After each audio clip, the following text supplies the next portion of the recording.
You have so much, but you say to boss, to me, do no more out of the children, I have so much in me, I don't want to take. But she knew, they don't have to pay, I saw the okay? If we thought that the Shilling on the Louis talk on the Lou, when just at the mental photo, put out your church, boy, biggest church of Bambi to Chocolate, Virginia. I don't know how to wish I can't go to party. People to take a picture when you're with Sarah Shaw, to pay your pump on the Jadishima.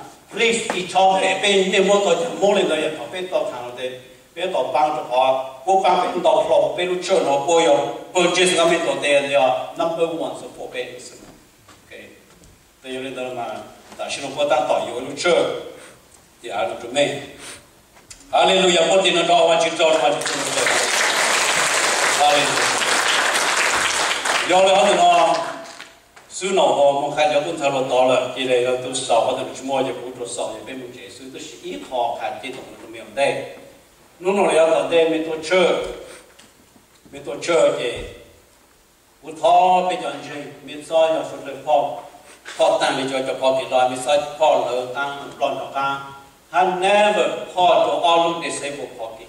No. To I should know from those to get to John or Nola. Your no me point, play more job or shan job to la ticket. Okay? Peruchon pay more song, your pay to disabled based on reserve for the always available to us.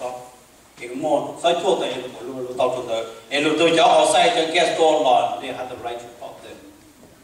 So just support, people pocket, both just twin of that, shanty school day, behind evil pocket, so poorly, and all disabled and do not touch and do not get in the let it be available all the time. Shake up some ticket, joke or shed job. Okay? They are cut to shut all the control, cut take almost $2,000. Manu from Dow, the junkie get a wish of Channel, they go high is important to make sure they go deeper. Should I show you today? Hallelujah. Praise God.